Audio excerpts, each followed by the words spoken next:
Hi everyone, in today's lesson we're going to talk about the factors of production. We want to think about goods and services. Goods are those things that we go out and purchase, we buy. Think about, a water bottle, a pen. These are all goods. The services that we have in here at Hodson, you becoming a cosmetologist or a plumber or a dental hygienist. Those are all developing services. But today we want to look at what goes into making a product, what goes into making a good, like this pen, for example. We're going to talk about the factors of production that go into making that good. So we're going to divide them out and talk about them a little bit more in depth. So make sure you're in your interactive notebook and you're following along.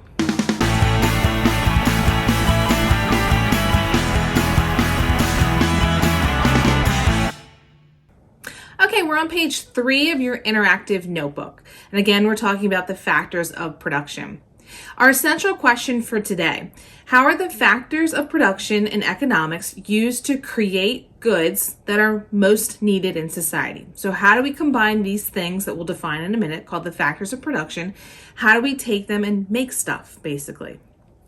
So our 3 factors of production, which you could see on your interactive notebook page, we have land, labor, and capital, as well as entrepreneurship. You combine those 4 things and you get a good. So when we talk about land, we're not necessarily talking about physical land, like farmland.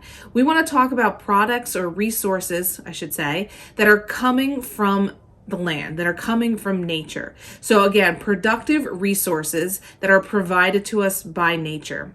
This could include land. So even though I said it's not farmland, it could definitely be it. But again, we don't want to say it's just that.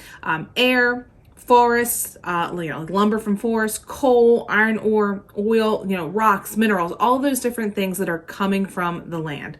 Sometimes we can say that like a plastic could be considered land, although it is man-made, we could kind of sneak it in there.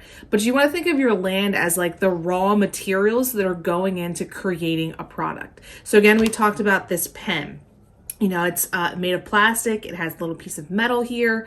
It's got ink in it. So all of those are going to be our raw materials. Now, when I got this pen, I actually stole it from my daughter because I like it. But I didn't go get to her room and have a little container of ink and a piece of metal and some plastic and fashion this myself. No, I went to the store and I bought it. It was all done. So there had to be some sort of a process that went into taking those raw materials and making it into this final product or this good. So our next factor of production is labor. There has to be some sort of a labor force that goes in and takes those raw materials and assembles them into this final product. So our labor is going to be defined as any form of human effort exerted in that production. Labor here has nothing to do with a woman who's having a baby, different type of labor. I always get that question. That's why I say it. There's the disclaimer. But it's anything that's takes place to create this product. And there's a whole chain of events that could take this, how whoever developed the plastic, how they got the ink, how they got the metal. So it could be the physically putting the pen together. It could be packaging the pen. All of that is going to be in the labor process. Sometimes this is also referred to as human resources. This is our productive efforts done by people to create a good. The third part is it's divided into 2 categories, as you can see on your sheet. Capital does not mean money. Sometimes if you're flipping through the channels and you hear them say money capital, we're not talking about that. Yes, you can use money as capital as a resource, but capital here, it's a different category. So we're going to take money out of the equation. We have 2 types of capital that we want to talk about: physical and human. Physical capital is going to be any man-made factor of production that's used by that labor force to make another product. So for example, think of tools, factories, machineries. These are the things that you can physically touch and feel and see that go into creating the product. All right, so for our pen, again, there's probably some sort of machine or a tool that, cuts the metal for this little piece here, or fashions the tubing here of the part of the pen, or, puts the ink in here. All of those tools or those machines are going to be our physical capital. Now, the person that runs that machine, or if it's self-automated, the person who pushes the button or makes sure that the machine is working, they didn't just wake up one morning and say, oh, I know how to make the pen making machine. I know, very elegant term there. They had to learn how to do it. They had to be trained. So that's our other type of capital, which is known as human capital. Human capital is up here.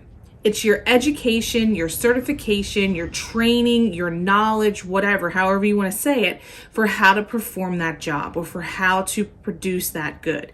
You have to be trained, you have to be certified, you have to be educated in order to know how to do it. All of you are developing human capital right here at Hodson. Each trade that you're in, you're developing human capital. You're learning how to cut hair, how to lay bricks, how to plumb a house, so on and so forth. So all of that is human capital. The last piece of the puzzle is our entrepreneur. Sometimes we think of entrepreneurs as people who have like a new idea. They go on Shark Tank, they pitch this new idea, and they have a new invention. Entrepreneur is just really a fancy word for someone who had an idea and has a business, who created a good or a service. So you think about it, McDonald's is an entrepreneur. Yes, it's been around for so long, but it is a business that's creating a good out there for people to consume. So entrepreneurs, they take risks. They start a business. They have some sort of idea. They see a need for some type of a good in the market, and they say, all right, I'm going to assemble these factors of production, put it out there, and create this good. As I said, they assemble their factors of production to create that good or sometimes provide a service. Our factors of production are going to be our inputs, things that they need to create that good. And our goods and services are going to be the outputs. What's the result? What's the end all be all? So again, this pen is made by the company Pilot. That would be our entrepreneur.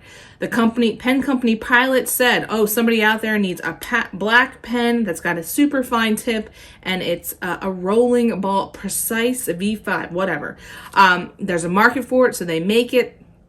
Assemble those factors of production, distribute it out to different places like Walmart and Staples and you name it, and people go out and buy it. So that's an entrepreneur. Again, they combine those factors of production. They had a labor force that assembled this. They had the physical and human capital to put it together. They had the raw materials. And there you go. Those are the factors of production. So think about your different goods around you, your t-shirt, your cell phone, maybe the pen or the pencil you're holding, if you have a drink, whatever. All of those things have some sort of ingredient list, we'll call it, that go into making them. So hopefully you've enjoyed this. Make sure you have it in your interactive notebook, and we'll see you next time. Thanks for watching.